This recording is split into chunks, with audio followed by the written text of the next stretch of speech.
بلوچستان میں غیرت کے نام پر قتل کرنے والی لڑکی کے آخری الفاظ کیا تھے؟ بلوچستان میں 60 نامردوں نے غیرت کے نام پر ایک معصوم لڑکی کو گولیوں سے چھلنی کر کے موت کے گھاٹ اتار دیا۔ اس صفاقانہ غیرت کے قتل کے پیچھے صرف ایک وجہ چھپی تھی اور وہ وجہ تھی پسند کی شادی۔ کیا نام نہاد غیرت اور عزت کے نام پر مزید معصوموں کی جانیں لی جاتی رہیں گی؟ یہ ویڈیو آپ کو اس بات پر سوچنے پر مجبور کر دے گی کہ آخر یہ سب کب تک چلے گا۔ بسم اللہ الرحمن الرحیم۔ السلام علیکم ورحمۃ اللہ وبرکاتہ۔ پیارے دوستو، ایک دل دہلا دینے والی خبر نے پورے پاکستان کو ہلا کر رکھ دیا ہے۔ بلوچستان کے ایک دور دراز گاؤں میں 60 سے زائد نام مردوں نے ایک نام نہاد لڑکی غیرت کے نام پر معصوم اور بہادر لڑکی کو سرے عام گولیوں سے چھلنی کر کے قتل کر دیا ہے۔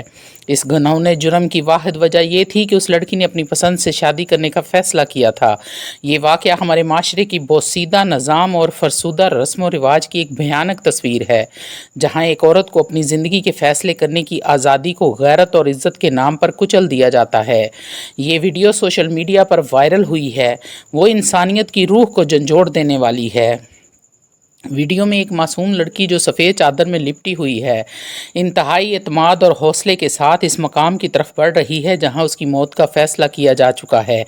اس کے ہر قدم میں ایک ایسی شان تھی جو وہاں موجود 50 سے 60 بزدل مردوں کے دلوں کو ہلا رہی تھی۔ اسے معلوم تھا کہ یہ اس کی زندگی کے آخری لمحات ہیں اور کسی بھی وقت اسے موت کے گھاٹ اتار دیا جائے گا، مگر اس نے پلٹ کر نہیں دیکھا۔ اس کے پیچھے مونچھوں کو تاؤ دیتے، پگڑیاں سنبھالتے نامردوں کا ایک جتھا چل رہا تھا۔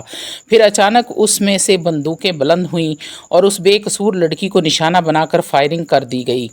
وہ وہیں زمین پر گر گئی۔ اس سفید چادر میں لپٹی معصوم لڑکی نے ایسی شان سے موت کو گلے لگایا کہ وہاں موجود درندے بھی بے چین ہو گئے۔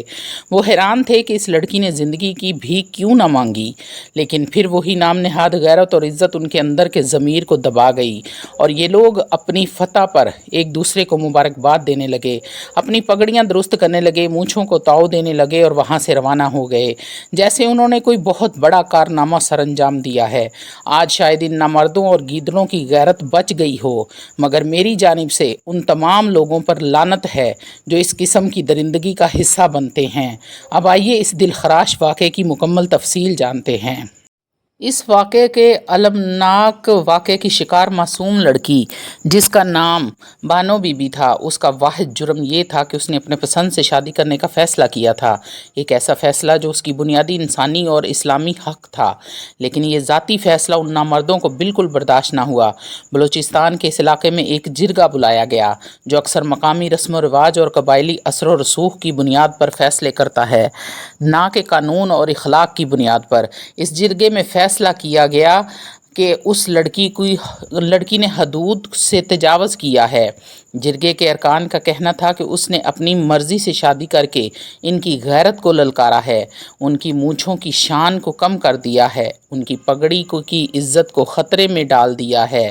یہ ایسا بہانہ جو صدیوں سے خواتین پر ظلم کا جواز بنتا رہا ہے، وہ اس جرگے کے سامنے اس لڑکی کو لایا گیا تو وہ نہ تو ڈری بلکہ دلیری سے اٹھی اور جرگے والوں کی آنکھوں میں آنکھیں ڈال کر کہا، مجھے مار دو، مجھے کوئی ڈر نہیں، لیکن صرف گولی مارنے کی اجازت ہے، اس کے علاوہ کچھ نہیں۔ اس لڑکی کے یہ الفاظ اس کی غیر معمولی ہمت، اس کے پختہ شعور، اس کے یقین کا ثبوت ہیں۔ اس نے کوئی غلط کام نہیں کیا۔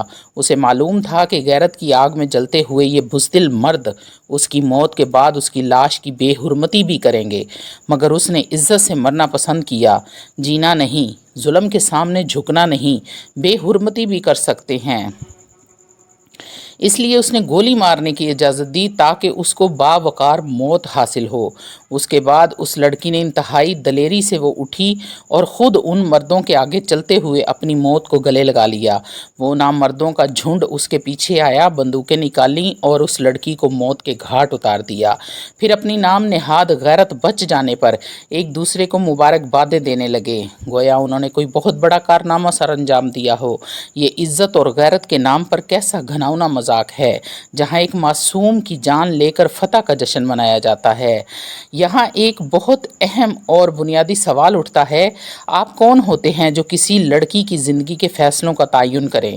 اسے کیا پہننا ہے، کیا پڑھنا ہے، کس سے دوستی رکھنی ہے اور کس سے شادی کرنی ہے؟ یہ سب اس کے ذاتی فیصلے ہیں۔ اس کا مذہب، اس کا آئین، اس کی فطرت اسے یہ حقوق دیتے ہیں۔ تو پھر آپ کو یہ اختیار کس نے دیا کہ آپ اس کے بنیادی حقوق کو رون ڈالیں؟ ذمہ دار کون ہے؟ اس تمام صورتحال کا سب سے بڑا ذمہ دار ہمارا پسماندہ معاشرہ ہے، جس نے صدیوں سے عورت کو کمتر سمجھا۔ اسے صرف مرد کی ملکیت تصور کیا جاتا ہے، اسے پاؤں کی جوتی کا درجہ دیا جاتا ہے۔ میرا ان تمام نام نہاد غیرت مندوں سے سوال ہے، آخر کب تک ایسا چلے گا؟ اگر عورت اپنی مرضی سے کوئی فیصلہ کرے تو تمہاری پگڑی کی عزت اور تمہاری نام نہاد غیرت خطرے میں کیوں آ جاتی ہے؟ دوہرا معیار، آپ کی غیرت تب کیوں خطرے میں نہیں آتی جب آپ زبردستی اپنی بہن یا بیٹی کی شادی ایسے شخص سے کر دیتے ہیں جس سے وہ نہیں کرنا چاہتی، اور اس کے بدلے میں آپ جہیز یا فرنیچر کا مطالبہ کرتے ہیں؟ کیا آپ کو معلوم ہے زبردستی کی شادی اسلام میں زنا کے مترادف ہے؟ آپ کو زنا تو قبول ہے مگر اپنی بہن یا بیٹی کی پسند کی شادی قبول نہیں ہے۔ تب آپ کی عزت، غیرت، پگڑیاں اور مونچھیں خطرے میں کیوں نہیں آتی؟ ان دوہرے معیاروں پر میری طرف سے پھر سے لعنت ہے۔ آپ کون ہوتے ہیں کہ ایک عورت سے اس کا بنیادی حق چھین لیں؟ جب اسلام نے اس عورت کو یہ حق دیا کہ وہ اپنی مرضی سے شادی کر سکتی ہے، اپنے لیے شریک حیات کا انتخاب کر سکتی ہے، تو پھر آپ کون ہوتے ہیں اس کا حق چھیننے والے؟ یاد رکھیں، ام المومنین حضرت خدیجہ رضی اللہ تعالیٰ عنہ نے خود آقا صلی اللہ علیہ وآلہ وسلم کو نکاح کا پیغام بھیجا تھا اور نبی کریم صلی اللہ علیہ وآلہ وسلم نے خوش دلی سے قبول فرمایا تھا، اور اس کے بعد دنیا نے وہ بے مثال رشتہ دیکھا، گواہی دی کہ ایسی مثالی جوڑی نہ تو کائنات نے پہلے کبھی دیکھی اور نہ کبھی دیکھے گی۔ جب اسلام عورت کو حق دیتا ہے، جب ملک کا قانون اسے حق دیتا ہے، تو آپ کون ہوتے ہیں اس کا حق چھیننے والے؟ یہ سوال صرف اس لڑکی کے قاتلوں سے نہیں بلکہ ان تمام افراد اور اداروں سے بھی ہے جو ایسے مظالم پر خاموش رہتے ہیں یا انہیں جائز قرار دیتے ہیں۔ بلوچ غیرت کے نام پر غلط تصویر کشی کر رہے ہیں۔ یہاں میں ایک اور اہم بات بیان کرنا ضروری سمجھتی ہوں، یہ افراد نہ مرد تھے نہ ہی بلوچ ہو سکتے ہیں، کیونکہ بلوچ قوم اتنی بغیرت نہیں ہو سکتی۔ میں نے اپنی تاریخ میں بلوچوں کو محض ایک عورت کی بے عزتی پر وقت کے حکمرانوں اور فرعونوں جیسے ظالموں سے ٹکراتے ہوئے دیکھا ہے۔ میں نے بلوچوں